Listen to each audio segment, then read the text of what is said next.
Good morning my dear students. Let's start for the fresh chapter. और आज जो हम चैप्टर डिस्कस करने जा रहे हैं उस चैप्टर का टाइटल है accounting for share capital. Accounting for share capital देखा जाए तो एकदम इंटरेस्टिंग चैप्टर है ये। अगर समझ में आ जाए तो सबसे आसान चैप्टर, नहीं समझ में आ जाए तो बहुत बार स्टूडेंट लोग कहते हैं कि सर इससे टफ चैप्टर तो कोई चैप्टर है नहीं। ओके, लेकिन लेट मी टेल यू, ये चैप्टर सबसे आसान चैप्टर है। एज सच इसके अंदर टफ कुछ भी नहीं है। टफ है क्या? नहीं। चलो देखो, मैं इस चैप्टर को आप लोगों के लिए ना एकदम आसान बना देता हूं। आप लोगों को टेंशन लेने की जरूरत नहीं है। ओके, चलिए सबसे पहले सर इसका एग्जाम का वेटेज हमें बता देना जिसमें हम ज्यादा इंटरेस्टेड होते हैं। राइट, हर बच्चे सबसे पहले पूछेंगे sir minimum number of questions कितने आने के चांसेस है। तो बेटा ये चैप्टर का वेटेज रहेगा मिनिमम 4 क्वेश्चंस का। अकाउंटिंग फॉर शेयर कैपिटल का जो पोर्शन है ना, ये कंप्लीट पोर्शन का मिनिमम कितने क्वेश्चन आने का वेटेज रहेगा बेटा? कम से कम 4 क्वेश्चन आने का चांस इसमें है।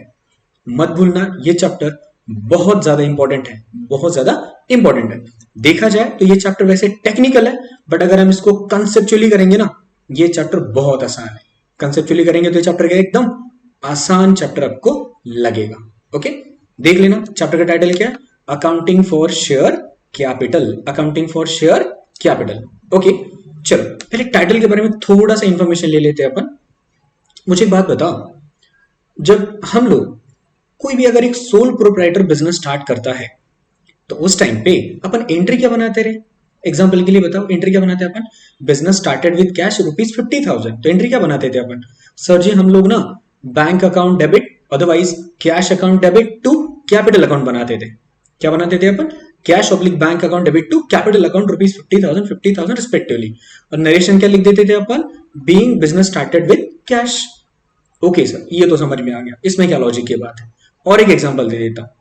मान के चलो कोई दो लोग है, दो लोग इकट्ठा मिलके, दो लोग एक साथ आके कोई बिजनेस स्टार्ट करते हैं, तो उस टाइम पर अपन क्या बोलते थे कि पार्टनर्स कैपिटल। सिंपल सी बात है ना, cash account debit to partners capital account, again cash account debit to partners capital account. मतलब हम सोल प्रोप्राइटर की केस में क्या बोलते थे? Only capital. पार्टनरशिप वाली केस में अपन क्या बोलते थे? Partners capital. तो भैया कंपनी वाली केस में, कंपनी वाली केस में कैपिटल को अपन क्या बोलेंगे? Share capital. कंपनी वाली केस में कैपिटल को अपन क्या बोलेंगे? Share capital. अब मुझे एक बात बताओ, कैपिटल चाहे सोल प्रोप्राइटर का हो, कैपिटल चाहे पार्टनरशिप फर्म का हो या फिर कंपनी का हो, कैपिटल तो कैपिटल है। हर जगह पे कैपिटल को क्या होना है बेटा? क्रेडिट। कैपिटल को क्या होना है? क्रेडिट होना है। ओके, लेट्स सी अब क्या करते हैं अपन, एक एक चीज को अपन पढ़ना शुरू कर देते हैं। टॉपिक टू बी कवर्ड वैसे कवर होंगे तो आप लोगों को आइडिया आ ही जाएगा। ओके, चलिए देख लेना। क्या पहले अपन करेंगे? बेसिक टर्म्स को कवर करेंगे। पहले अपन किसको कवर करेंगे बेटा? बेसिक टर्म्स को कवर करेंगे। देख लेना, सबसे पहले अपन बेसिक टर्म कवर करने वाले शेयर के बारे में। अपन किसके बारे में पढ़ेंगे? सबसे पहले शेयर का डेफिनेशन कवर कर लेते हैं। ओके, अब मुझे एक बात बताओ, कंपनी, अरे हाँ ये भी एक बहुत इंपॉर्टेंट सेक्शन है। The company has been defined under section 2 clause 20। Company का सेक्शन कौन सा बेटा? 2 क्लॉज 20। सर कौन से एक्ट का? तो I will say companies act 2013। Companies act 2013 के सेक्शन नंबर 2 क्लॉज 20 के अंदर कंपनी का डेफिनेशन दिया गया है, जहां पे कंपनी का डेफिनेशन कुछ इस तरीके से दिया गया है। Company means company incorporated as per Companies Act 2013 और any other previous company law। इस तरीके से वहां पे कंपनी का डेफिनेशन दिया गया है। ओके, अब ब्रॉडली देखा जाए तो ना, अब कंपनी के तो अलग अलग टाइप है, वो तो अपन लॉ के अंदर डिटेल में कवर करेंगे।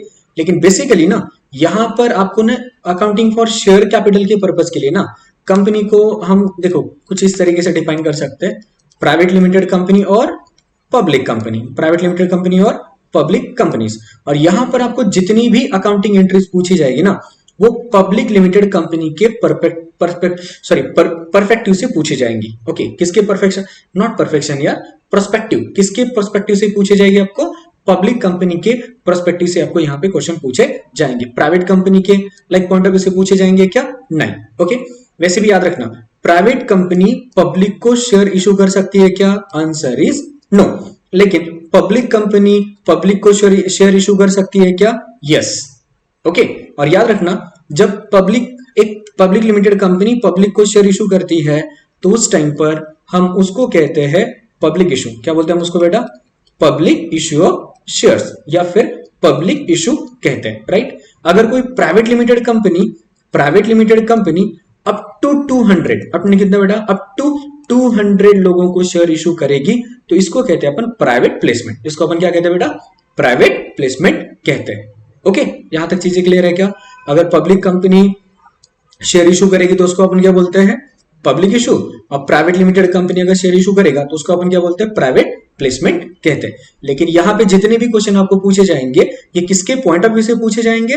पब्लिक लिमिटेड कंपनी के पॉइंट ऑफ व्यू से पूछे जाएंगे, ना ही कि प्राइवेट लिमिटेड कंपनी के पॉइंट ऑफ व्यू से। ओके, आपको बस from the examination point of view इतना ध्यान रखना है कि प्राइवेट प्लेसमेंट का मतलब प्राइवेट प्लेसमेंट कौन करेगा और पब्लिक इशू कौन करेगा। तो पब्लिक इशू कौन करेगा बेटा? Only public company. Okay, public issue. Private company private placement. Sir ये आसान हो गया। Public company public issue, private company private placement. Okay, चलो अब मुझे एक बात बताना, आप लोगों को मैं एक सिंपल सा क्वेश्चन पूछ रहा हूँ, बहुत सिंपल सा क्वेश्चन पूछ रहा हूँ, देख लेना। मान के चलो एग्जाम्पल के लिए अपन लोग एग्जाम्पल लेते हैं रिलायंस इंडस्ट्रीज लिमिटेड का। किसका एग्जाम्पल ले रहे बेटा अपन? रिलायंस इंडस्ट्रीज लिमिटेड का एग्जाम्पल ले रहे। मान के चलो एक छोटा सा, मतलब वैसे ये कोई रियलिटी का एग्जाम्पल नहीं है, मान के चलो कि ये रिलायंस इंडस्ट्रीज लिमिटेड का ये कुछ XYZ रुपीज उसका शेयर कैपिटल है। कंपनी का पूरा शेयर कैपिटल का अमाउंट, मतलब ये इमेजिनरी नंबर है, ये कोई रियल नंबर नहीं है। ओके, कंपनी की इतनी शेयर कैपिटल है। ओके, अब मान के चलो इतने शेयर कैपिटल में से अपने पास एक बंदा है कॉल्ड मिस्टर एक्स। इस मिस्टर एक्स ने ओके, इस मिस्टर एक्स ने इस पूरे अमाउंट में से 10,000 का हिस्सा उसने रखा हुआ है। इसका मतलब ये जो कोई उसकी मतलब 50 लाख रुपए, 5 लाख रुपए, 5 करोड़, 500 करोड़, जो कोई अमाउंट होगा, हर कंपनी का अलग अलग होगा। इसका एक छोटा सा हिस्सा जो मिस्टर एक्स के पास है, मान के चलो कि 10,000 का है, हो सकता है 1,000 रुपए का होगा, हो सकता है 100 रुपए का होगा, हो सकता है 10 रुपए का होगा, हो सकता है 5 रुपए होगा। मतलब इस कंप्लीट शेयर कैपिटल का एक छोटा सा हिस्सा जो एक पर्टिकुलर शेयर होल्डर के पास होता है उसको अपन क्या बोलेंगे बेटा? शेयर। उसको अपन क्या बोलेंगे? शेयर बोलेंगे। ओके, चलिए आई होप सो आपको इसकी मदद से अब ये डेफिनेशन समझने में आसानी हो जाएगी। चलो देखते हैं क्या कहता है सेक्शन नंबर। ये सेक्शन भी इंपॉर्टेंट है, एग्जाम में बिल्कुल पूछा जाएगा सेक्शन, तो ये सेक्शन नंबर भूलना नहीं है कि शेयर का डेफिनेशन दिया गया है सेक्शन नंबर 2 क्लॉज 84 के अंदर। कहां पे दिया गया? 2 क्लॉज 84 के अंदर दिया गया है। देखो शेयर का मतलब क्या है? It means share in the share capital of company and includes a stock. देखो share means and includes a stock. Share का पहले तो मीनिंग क्या है? तो हमने बोला share means share in the share capital. Share capital में से एक छोटा सा हिस्सा, शेयर कैपिटल में से एक छोटा सा हिस्सा क्या होता है बेटा? शेयर होता है। And share also includes stock. Share also includes stock. Okay, अभी सर ये स्टॉक क्या होता है? हम जैसे ये चैप्टर के अंदर जैसे जैसे अपन टाइम स्पेंड करेंगे ना, आगे आने के बाद आपको पता चल जाएगा। लेकिन ये स्टॉक का मतलब इन्वेंट्री वाला स्टॉक नहीं है, इतना ध्यान देना। Okay, share means and includes a stock. Okay, चलो जी। Okay, share is 1 unit. हाँ सर, एक शेयर एक यूनिट होता है क्या? हाँ होता हो सकता है ना। जैसे एक एग्जाम्पल देख लेना, मान के चलो किसी कंपनी की शेयर कैपिटल 10,000 रुपए है। किसी कंपनी की शेयर कैपिटल कितनी बेटा? 10,000 है, और उस कंपनी के पास 1,000 शेयर्स है। 1,000 शेयर्स है, राइट। अगर किसी कंपनी के पास 10,000 की शेयर है, सॉरी ये मैंने यहाँ पे 1 लाख रुपए ले लिया गलती से, चलो कुछ कोई प्रॉब्लम नहीं। 1 लाख रुपए अगर किसी कंपनी का शेयर कैपिटल है और कंपनी के पास अगर 1,000 शेयर है तो वो कंपनी का एक शेयर कितने का हो जाएगा बेटा? 100 रुपए का। तो ये 100 रुपए इस कंप्लीट 1 लाख का एक यूनिट ही तो होता है ना बेटा। ये क्या होता है? एक यूनिट ही तो होता है ना। दैट्स व्हाई शेयर ना एक यूनिट है। शेयर क्या है? एक यूनिट है, जिसके मतलब इस शेयर एक ऐसा यूनिट है जिसमें कंप्लीट शेयर कैपिटल को डिवाइड किया जाता है। जिसमें कंप्लीट शेयर कैपिटल को क्या किया जाता है बेटा? डिवाइड किया जाता है। ओके, ये भी लाइन इंपॉर्टेंट है। Share is a fractional part. Share is a fractional part in the share capital of company. Okay, और देखना share is the basis of ownership. Share क्या होता है बेटा? बेसिस ऑफ ओनरशिप होता है इन अ कंपनी। ओके, चलो ये एग्जांपल मैंने आपको ऑलरेडी दे दिया है। ओके, चलो अब आगे बढ़ते हैं अपन टाइप्स ऑफ शेयर्स देखते हैं। शेयर को तो हमने समझ लिया। शेयर सिंपली क्या है? Share is nothing but a fractional part in a company, fractional part of क्या बोलते हैं? Share capital of a company. Okay, उसको अपन क्या बोलेंगे? शेयर बोलेंगे, राइट। चलो अब शेयर्स के टाइप देख लेते हैं अपन। पहला होता है बेटा इक्विटी शेयर और दूसरा होता है अपना प्रेफरेंस शेयर। पहला कौन सा होता है? इक्विटी और दूसरा कौन सा होता है? प्रेफरेंस। ओके, बहुत सिंपल है, इसके अंदर कोई ज्यादा दिमाग लगाने की जरूरत नहीं है। देखो प्रेफरेंस नाम से पता चलता है, प्रेफरेंस का मतलब होता है प्रायोरिटी देना। प्रेफरेंस का मतलब क्या होता है बेटा? प्रायोरिटी देना। ओके, अब इसको समझ लेते हैं। सर प्रायोरिटी तो ठीक है, प्रायोरिटी तो ठीक है, ये समझ में आ गया, लेकिन प्रायोरिटी काय में? प्रायोरिटी कहां पे? प्रायोरिटी किस चीजों में? तो याद रखना, अगर किसी शेयर होल्डर को उनकी कैपिटल रीपेमेंट में प्रायोरिटी मिल रही है, अगर किसी शेयर होल्डर को उनके कैपिटल रीपेमेंट में अगर प्रायोरिटी दिया जा रहा है तो वो शेयर कौन सा कहलाएगा पता है? प्रेफरेंस शेयर कहलाएगा। और ऐसे शेयर होल्ड करने वालों को अपन कहते हैं प्रेफरेंस शेयर होल्डर। क्या कहते हैं अपन? प्रेफरेंस शेयर होल्डर कहते हैं, राइट। दूसरा प्रायोरिटी कहां पे मिलेगा सर? जहां पे डिविडेंड पे करते टाइम पर जिन शेयर्स को पहले प्रेफरेंस दिया जाता है उन्हीं को अपन क्या बोलते हैं? प्रेफरेंस शेयर्स कहते हैं। सर समझ में आ गया? It's very simple. क्या सिंपल है सर जी? ये सिंपल इतना है कि अगर कोई शेयर्स जहां पे उनकी कैपिटल रीपेमेंट करते टाइम पे या फिर उनको डिविडेंड पे करते टाइम पे पहला प्रेफरेंस दिया जाता है, उसी को अपन क्या बोलते हैं? प्रेफरेंस शेयर कहते हैं, राइट। चलो, और हाँ, जहां पे ऐसी प्रेफरेंस नहीं मिलती उसको अपन क्या बोलते हैं? इक्विटी शेयर्स बोलते हैं। उसको अपन क्या बोलते हैं? इक्विटी शेयर्स बोलते हैं, राइट। चलो, होप सो समझ में आ गया। आ गया ना समझ में? यस। चलिए अब रेट ऑफ रिटर्न की बात करते हैं। देख लेना, इक्विटी शेयर का कोई फिक्स रेट ऑफ रिटर्न होता नहीं। आईएमपी कर देना, इंपॉर्टेंट है ये भी। इक्विटी शेयर का कोई फिक्स रेट ऑफ रिटर्न होता नहीं है, लेकिन प्रेफरेंस शेयर का फिक्स रेट ऑफ रिटर्न होता है। प्रेफरेंस शेयर का फिक्स रेट ऑफ रिटर्न होता है। प्रेफरेंस शेयर होल्डर को फिक्स रेट से डिविडेंड दिया जाता है। फिक्स रेट से डिविडेंड दिया जाता है। ओके, अब ये सुन लेना, सर जी फिर वोटिंग राइट्स कौन एंजॉय करेगा? तो याद रखना, हर चीज प्रेफरेंस वालों को ही नहीं मिलती, कुछ चीजें इक्विटी वालों को भी मिलेगी। अब वोटिंग राइट किसके पास रहेगा? तो इसका आंसर है बेटा इक्विटी। प्रेफरेंस वालों को वोटिंग राइट मिलेगा क्या? नहीं। प्रेफरेंस शेयर होल्डर को वोटिंग राइट्स मिलेगी क्या? नहीं मिलेगी, राइट। चलिए अब सर इनके टाइप्स क्या है? तो प्रेफरेंस शेयर्स के जितने भी टाइप है ना, अपन रिडम्पशन ऑफ प्रेफरेंस शेयर के टाइम पर इसके बारे में डिटेल में डिस्कशन करेंगे। ओके, होप सो आपको ये अब इतना तो समझ में आ गया ना कि प्रेफरेंस शेयर का मतलब क्या होता है? जहां पे कैपिटल रीपे करते टाइम पर और डिविडेंड पे करते टाइम पर पहला प्रेफरेंस मिलता है, उसको अपन क्या बोलेंगे? Preference share. और इक्विटी का मतलब क्या? जहां पर कैपिटल रीपे करते टाइम पर और डिविडेंड पेमेंट करते टाइम पे आपको प्रेफरेंस मिलता नहीं, तो इनको क्या बोलेंगे अपन? इक्विटी शेयर्स बोलेंगे। इतना याद रखना। इनका रेट ऑफ रिटर्न फिक्स होता है, सॉरी इनका रेट ऑफ रिटर्न फिक्स नहीं होता है, इनका रेट ऑफ रिटर्न फिक्स होता है। इनको वोटिंग राइट मिलता है तो इनको वोटिंग राइट नहीं मिलता है, राइट। चलिए अब अपन बढ़ते आगे। फेस वैल्यू क्या होती है सर? एक शेयर की फेस वैल्यू क्या होती है? बहुत सिंपल है। मान के चलो कि ये आपके सामने कोई एक शेयर सर्टिफिकेट है। ये क्या बेटा? एक शेयर सर्टिफिकेट है और इसके ऊपर लिखा जाए कि ये शेयर की फेस वैल्यू 100 रुपए है, तो इसी को अपन क्या मान के चलेंगे? Face value. ओके, इसी को अपन क्या बोलेंगे? Face value.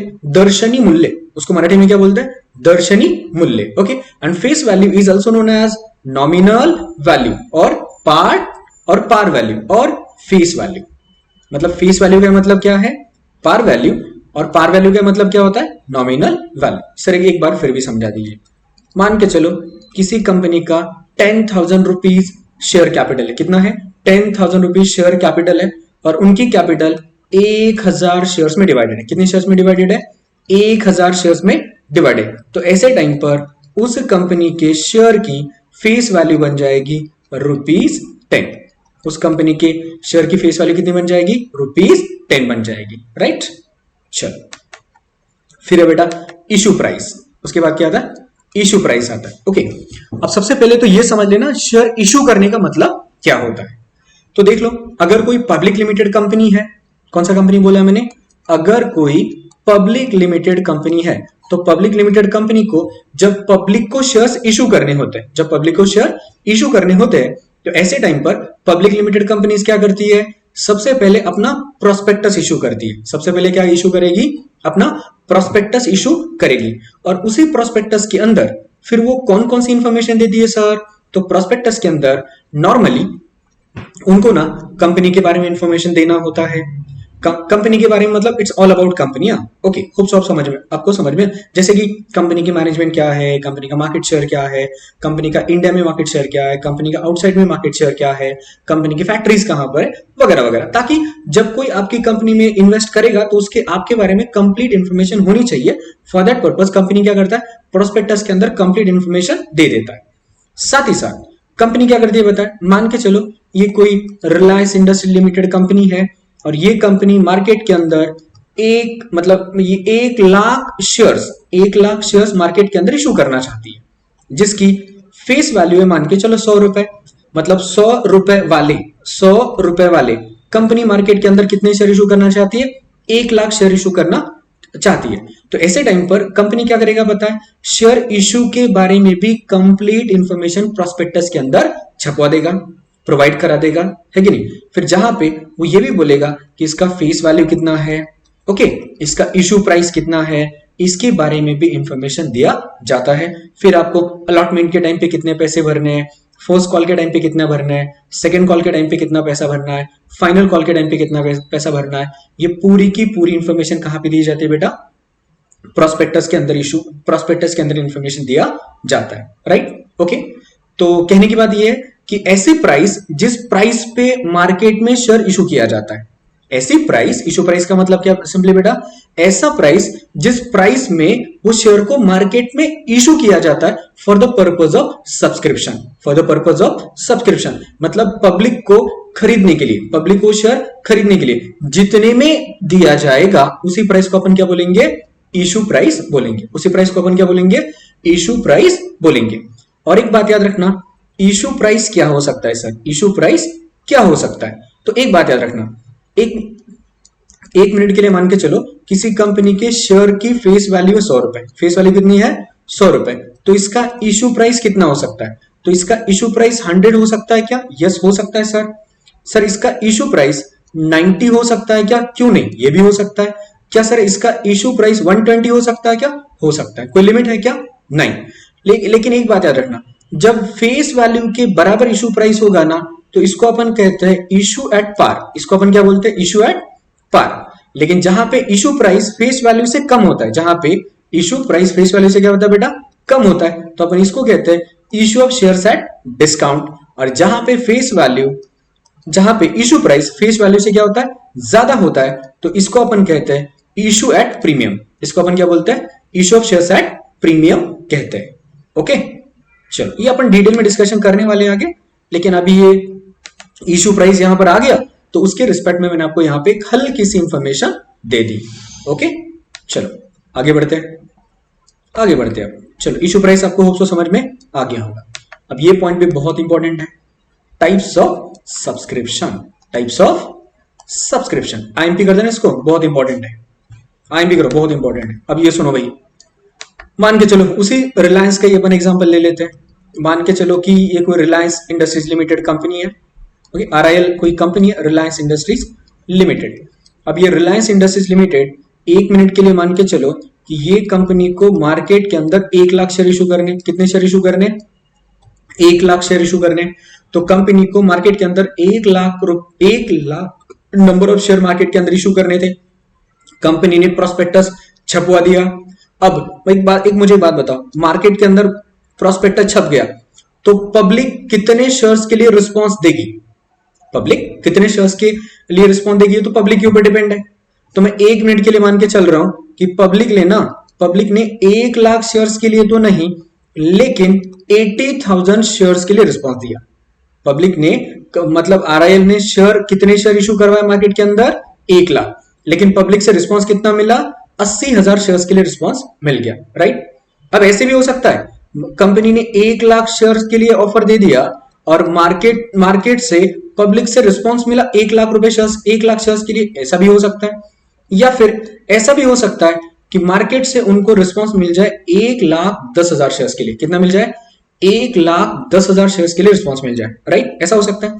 तो जहां पे कंपनी इशू करती है 1 लाख शेयर लेकिन रिस्पॉन्स मिलता है सिर्फ 80,000 शेयर्स के लिए, तो ऐसे टाइम पर इसको कहा जाएगा अंडर सब्सक्रिप्शन। इसको क्या बोला जाएगा, अंडर सब्सक्रिप्शन। अब एक बात बताओ, मार्केट के अंदर रिलायंस है, टाटा है, अदानी की कंपनियां है कि नहीं, बिरलास की कंपनी है, इनके शेयर्स क्या कभी अंडर सब्सक्राइब हो सकते हैं क्या? नहीं। इनके शेयर्स अंडर सब्सक्राइब हो गए क्या? नहीं। लेकिन मार्केट के अंदर जो न्यू कमर कंपनीज हैं, जिनका कोई गुडविल नहीं है, ऐसी कंपनियों का शेयर अंडर सब्सक्राइब होने का चांस होता है क्या? तो आंसर इज यस, ऐसी कंपनियों का मतलब शेयर अंडर सब्सक्राइब होने का चांस होता है, राइट। चलो फिर आगे देखते हैं। 1 लाख के बदले अगर 1 लाख लोगों से रिस्पॉन्स मिल जाए तो इसको अपन क्या बोलेंगे सर? इसको अपन कहेंगे फुल सब्सक्रिप्शन। इसको अपन क्या बोलेंगे? Full subscription. और जहां पे 1 लाख के बदले 1,10,000 एप्लीकेशन आ जाए, 1,10,000 के लिए अगर आपको रिस्पॉन्स मिल जाए तो इसको अपन कहेंगे ओवर सब्सक्रिप्शन। इसको अपन क्या बोलेंगे? ओवर सब्सक्रिप्शन बोलेंगे। ओके, चलो जी, देखो फिर ये सब चीजें यहां पे लिखी गई है। Full subscription, under subscription and over subscription. देखो फुल सब्सक्रिप्शन के बारे में क्या लिखा है? when number of shares are equal to applications received, मतलब जितने आपने एप्लीकेशन दिए, सॉरी जितना आपने ऑफर किया उसके बराबर आपको एप्लीकेशन रिसीव हो गए। देख लेना, इशू कितने के लिए किया था? 1,000, एप्लीकेशन पब्लिक से कितने मिले? 1,000। तो ये कौन सा सब्सक्रिप्शन कहलाएगा बेटा? Full subscription. ये कौन सा सब्सक्रिप्शन कहलाएगा? फुल सब्सक्रिप्शन कहलाएगा, राइट। चलो अंडर सब्सक्रिप्शन, सेम बात है, देख लेना। आपने मार्केट के अंदर एप्लीकेशन मतलब आपने जितने शेयर्स के लिए ऑफर दिया था, ऑफर से कम एप्लीकेशन रिसीव होते, ऑफर से कम एप्लीकेशन रिसीव होते। जैसे आपने ऑफर कितने का दिया था? 1,000 और आपको एप्लीकेशन कितने रिसीव हो गए? 800। ऑफर कितने का था देख लेना, 1,000 और एप्लीकेशन कितने रिसीव हो गए? 800। तो ये क्या कहलाएगा? सिंपली ये कहलाएगा अपना अंडर सब्सक्रिप्शन। ये क्या कहलाएगा? अपना अंडर सब्सक्रिप्शन कहलाएगा। ओके, चलिए let's move to the another point, over subscription. Over subscription देखो, ऑफर कितना था? 1,000 शेयर्स का और एप्लीकेशंस कितने रिसीव हो गए? 1200। तो ये केस अपना कौन सा बन जाएगा बेटा? फिर ओवर सब्सक्रिप्शन का केस बन जाएगा। ओके, चलो इंपॉर्टेंट है, इवन दो ये छोटी छोटी चीजें लग रही है, लेकिन महावितरण वाले इसके ऊपर फोकस करके क्वेश्चन पूछ सकते हैं कि अंडर सब्सक्रिप्शन क्या है, ओवर सब्सक्रिप्शन क्या है, वगैरह वगैरह। तो मतलब एकदम इजी है बोल के छोड़ मत देना, इंपॉर्टेंट है, इतना याद रखना। एक क्वेश्चन पूछो आप लोगों को मैं, मुझे एक बात बताना, केस चाहे अंडर सब्सक्रिप्शन का हो, केस चाहे फुल सब्सक्रिप्शन का हो, अंडर सब्सक्रिप्शन का हो या ओवर सब्सक्रिप्शन का हो, ये तीनों केस के अंदर कंपनी कितने नंबर ऑफ शेयर्स अलॉट कर सकती है? कंपनी कितने नंबर ऑफ शेयर्स अलॉट कर सकती है? बताइए जरा, मैं वेट कर रहा हूं आपके आंसर्स का। बताइए कंपनी कितने शेयर्स अलॉट कर सकती है? हाँ जी बताइए बताइए बताइए, कंपनी कितने शेयर्स अलॉट कर सकती है? पहली केस में 1,000 ऑफर हुआ था, 1,000 एप्लीकेशन आ गए, तो इससे ये तो पता चल रहा होगा कि पहली केस के अंदर ये कितना अलॉट कर सकते हैं? सिर्फ 1,000। अब दूसरी केस में सुन लेना, आपने ऑफर भले ही 1,000 शेयर्स का दिया है, लेकिन पब्लिक से रिस्पॉन्स कितने का मिला है? 800 शेयर्स के लिए, तो अलॉटमेंट भी कितना होगा? मात्र 800, राइट। अभी ये थोड़ा सा सोचने लायक है। आपने ऑफर दिया था 1,000 शेयर्स के लिए और रिस्पॉन्स कितने के लिए मिला आपको? 1200। अब सर अलॉट कितना करें? 1200 या 1,000? तो एक चीज याद रखना, 1200 कभी अलॉट नहीं हो सकता। कितना अलॉट होगा? सिर्फ और सिर्फ 1,000। भाई देखो, जितना ऑफर करोगे उतना ही तो अलॉट हो सकता है ना, उससे ज्यादा अलॉट हो सकता है क्या? नहीं। चलो ठीक है, फिर ये देख लेना, issue of shares at par, at discount and at premium. IMP करना इसको, बहुत इंपॉर्टेंट है ये बहुत इंपॉर्टेंट है। Okay, IMP. चलिए पहला केस करते हैं अपन एट पार, दूसरा है एट प्रीमियम और दूसरा है एट डिस्काउंट और तीसरा कौन सा? At premium. एट पार का मतलब क्या? सिंपल है, सुन लेना इसके बारे में। जहां पे आपका फेस वैल्यू और इशू प्राइस, जहां पे आपकी कौन सी वैल्यू, फेस वैल्यू और इशू प्राइस दोनों क्या होती है, इक्वल होती है, तो उसको अपन क्या बोलते हैं, issue of shares at par. जैसे एग्जांपल के लिए यहां पर है, देख लेना, फेस वैल्यू कितना है 100 और इशू प्राइस भी कितना है 100, है ना, तो ये कौन सा केस बन जाएगा बेटा, फिर issue of shares at par. Okay, discount sir ये तो बड़ा सिंपल है, मान के चलो फेस वैल्यू था 100 और इशू प्राइस कितना है 80, तो ये कौन सा केस बन जाएगा, issue of shares at discount, right. What about premium sir, तो सुन लो, अगर आपकी फेस वैल्यू है 100 और इशू प्राइस है 120, तो ये कौन सा केस बन जाएगा, issue of shares at premium. ये केस कौन सा बन जाएगा, issue of shares at premium बन जाएगा। ओके, होप सबको समझ में आ गया होगा, है कि नहीं। चलो आगे बढ़ते हैं, आगे बढ़ते हैं, देख लेना।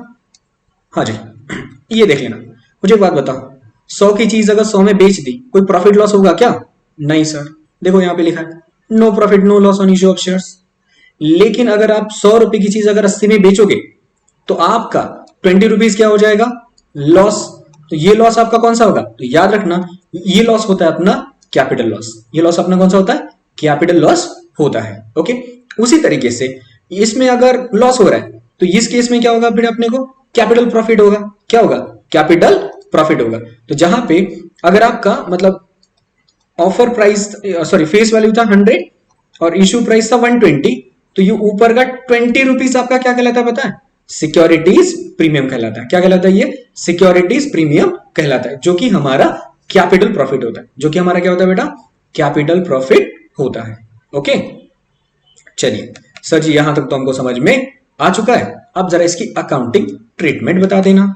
अब इसकी क्या बता देना, अकाउंटिंग ट्रीटमेंट बता देना। बहुत सिंपल है, देखो कुछ भी नहीं, आपको क्या करना है, हम नॉर्मल केस में क्या करते थे, business started with cash, cash account debit to capital कर देते ना, कुछ वैसा ही करना है आपको यहाँ पे, देख लेना।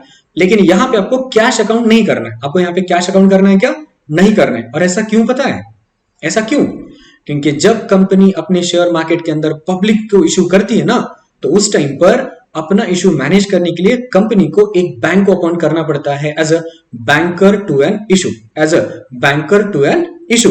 और ये एप्लीकेशन का पैसा सेम बैंक में आ जाएगा, रिफंड का पैसा बैंक से जाएगा, कॉल का पैसा बैंक में आएगा।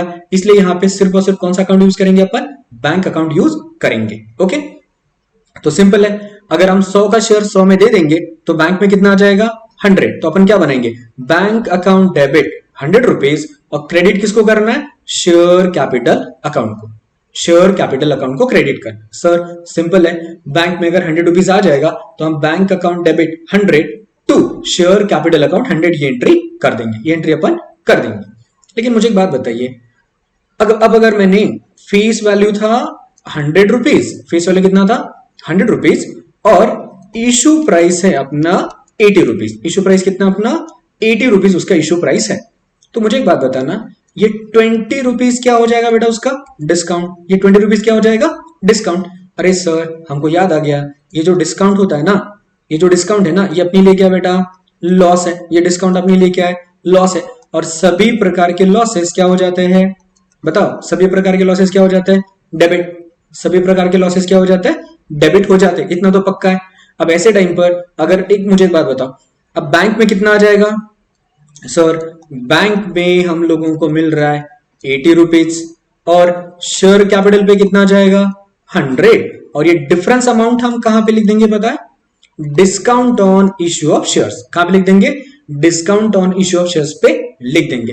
दैट्स व्हाई एंट्री क्या बन रहा है यहाँ पे देख लेना, डिस्काउंट वाली केस में bank account debit 80 rupees, discount on issue of shares account debit 20 rupees to share capital account 100 rupees, to share capital account 100 rupees. Clear, पक्का, चलो खूब सबको समझ में आ गया होगा। अब जरा प्रीमियम वाला केस करते हैं। मान के चलो कि आपकी कंपनी के शेयर की फेस वैल्यू थी ये कुछ 100 थी मान के चलो, और इशू प्राइस था यू मान के चलना कि 120 रुपीज, कितना था 120 रुपीज इशू प्राइस था, तो ऊपर का 20 रुपीज अपने को एक्स्ट्रा मिल रहा है, तो बैंक में कितना आएगा बताओ, हाँ बोलो बैंक में कितना आएगा 120, और टू शेयर कैपिटल में कितना जाएगा, सर शेयर कैपिटल में तो 100 जाएगा, और ऊपर का जो एक्स्ट्रा पैसा है, ऊपर का जो एक्स्ट्रा 20 रुपए वो कहां पे जाएगा, तो वो जाएगा सिक्योरिटीज प्रीमियम अकाउंट पे। कहां पे जाएगा? सिक्योरिटीज प्रीमियम अकाउंट पे जाएगा। दैट्स वाई इसका एंट्री क्या बना है देख लेना यहाँ पे, bank account debit 120 rupees to share capital 100 rupees to securities premium account 20 rupees, to securities premium account 20 rupees. Sir इसका मतलब बड़ा सिंपल है कि जब एट पार का केस होता है, कौन सा केस होता है? पार का केस होता है, तो उस टाइम पे discount on issue of shares भी नहीं होता एंड सिक्योरिटीज प्रीमियम अकाउंट भी नहीं होता। अब जहां पे issue of shares at discount होता है, जहां पे issue of shares at discount होता है, तो ऐसे टाइम पे कौन सा अकाउंट डेबिट करते हैं अपन? Discount on issue of shares करते हैं। अब जहां पे प्रीमियम का केस होता है, तो प्रीमियम अपन कहां पे ट्रांसफर कर देते हैं? सिक्योरिटीज प्रीमियम अकाउंट पे ट्रांसफर कर देते हैं। ओके, होप सो यहां तक चीजें आपको एकदम आसानी से क्लियर हो गई होंगी, राइट? चलो थोड़ा आगे बढ़ते हैं। एक बात याद रखना, लेकिन इस पॉइंट को make it very very important. Okay, याद रखना, as per section 53, as per section 53 आज की डेट में किसी भी कंपनी को शेयर्स डिस्काउंट पे इशू करना अलाउड नहीं है। मतलब क्या आज की डेट में कोई कंपनी शेयर डिस्काउंट पे इशू कर सकती है क्या? तो इसका आंसर है नॉट एट ऑल। किसी भी कंपनी को आज की डेट में डिस्काउंट पे शेयर इशू करना अलाउड नहीं है। डिस्काउंट पे शेयर इशू करना अलाउड है क्या? नहीं है। अगर कोई कंपनी शेयर डिस्काउंट पे इशू करेगा तो उसका इफेक्ट होगा बेटा वाइड। उसका इफेक्ट क्या होगा? वाइड इफेक्ट होगा, राइट? और अगर कोई कंपनी इस प्रकार से मार्केट के अंदर डिस्काउंट पे शेयर इशू करती है ना, तो उसको 1 लाख रुपए से लेकर 5 लाख रुपए और 6 महीने की जेल की हवा खाने का भी चांस मिल सकता है। 6 महीने की जेल की हवा खाने का भी चांस मिल सकता है क्या? Answer is yes. 6 महीने की जेल की हवा खाने का भी चांस मिल सकता है, राइट? तो कंक्लूजन की बात क्या है? एज पर सेक्शन नंबर 53 आज के डेट में कोई भी कंपनी शेयर डिस्काउंट पे इशू करेगा क्या? तो इसका आंसर है नो। कोई भी कंपनी शेयर डिस्काउंट पे इशू करेगा क्या? तो इसका आंसर क्या है? नो। लेकिन इसका एक एक्सेप्शन है बेटा। इसका क्या एक एक्सेप्शन है? सिर्फ और सिर्फ स्वेट इक्विटी शेयर्स ही डिस्काउंट पे इशू हो सकते हैं। कौन से वाले शेयर्स? सिर्फ और सिर्फ स्वेट इक्विटी शेयर्स ही डिस्काउंट पे इशू हो सकते हैं, अन्यथा कोई भी शेयर डिस्काउंट पे इशू नहीं हो सकता, राइट? चलो होप सो समझ में आ गया होगा। अब आ जाते हैं अपन प्रीमियम पे। सर एक कंपनी मैक्सिमम कितने प्रीमियम पे शेयर इशू करेगा? तो याद रखना नो लिमिट। तो याद रखना इसका आंसर क्या है? No limit. इसका आंसर क्या है? No limit. लिटरली अगर मैं आपसे कुछ ये कहूं कि एक ऐसा शेयर जिसकी फेस वैल्यू कितनी है? 10 रुपीज, तो 1 मिनट के लिए मान के चलो इसका इशू प्राइस लिटरली 10 हो सकता है, इसका इशू प्राइस 100 भी हो सकता है, इसका इशू प्राइस 1000 भी हो सकता है, और इसी का इशू प्राइस 10,000 भी हो सकता है, इसका इशू प्राइस 1 लाख रुपए भी हो सकता है।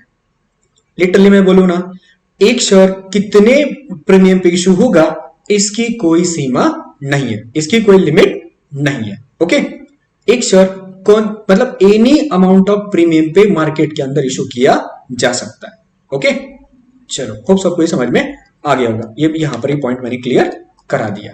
चलिए अब आगे लिखा गया है utilisation of securities premium. Utilisation of securities premium, तो इस पॉइंट को मैं थोड़ी देर के लिए रखता हूं होल्ड पे, है ना? थोड़ी देर के लिए मैं क्या करता हूं? होल्ड पे रखता हूं। ये सिक्योरिटीज प्रीमियम अकाउंट अगर एक का अच्छे से बन गया ना, तो उसके बाद उसके बैलेंस को अपन कहां पे दिखाते हैं, बैलेंस शीट में वो कहां पे देखेगा, उस अमाउंट का यूटिलाइजेशन कहां कहां पे होगा, इसको मैं अच्छे से क्लियर करा दूंगा। ओके, चलो ठीक है। तो यहां तक सबको क्लियर है क्या? बोलो जी, यहां तक सबको क्लियर है क्या? बोलो जल्दी, यहां तक सबको क्लियर है क्या?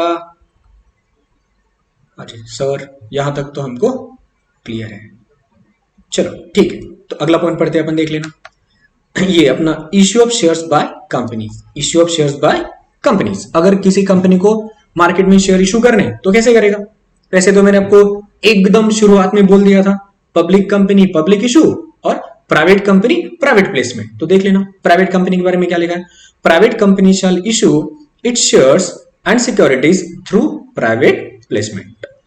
प्राइवेट प्लेसमेंट और लेटर ऑफ ऑफर मैक्सिमम कितने लोगों को दिया जा सकता है for the purpose of private placement? तो इसका आंसर क्या है? मैक्सिमम 200%। मैक्सिमम कितने? 200% को दिया जा सकता है। चलो अगला देखते हैं अपन पब्लिक इशू, अगला देखते हैं अपन पब्लिक कंपनी। तो देख लेना, पब्लिक कंपनी, ये कंपनी है उसके आगे, public company shall issue it's shares and securities through public offer. कैसे इशू करेगा? पब्लिक ऑफर के थ्रू इशू करेगा। प्रोस्पेक्टस शैल बी इशूड, ये भी मैंने आपको बता दिया, पब्लिक कंपनी को क्या करना पड़ेगा? प्रोस्पेक्टस इशू करना पड़ेगा, और ये एनी नंबर ऑफ पीपल को कर सकते हैं। Okay, prospectus is to be registered with ROC and SEBI. इस पॉइंट को आईएमपी कर देना यार। प्रोस्पेक्टस ये किसको इशू करेंगे अपन?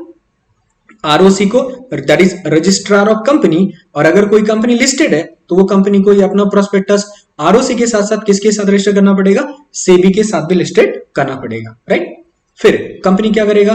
मिनिमम सब्सक्रिप्शन रिसीव करेगा और बोर्ड ऑफ डायरेक्टर उसके बाद शेयर्स क्या करेंगे? अलॉट कर देंगे। कंपनी क्या करेगा?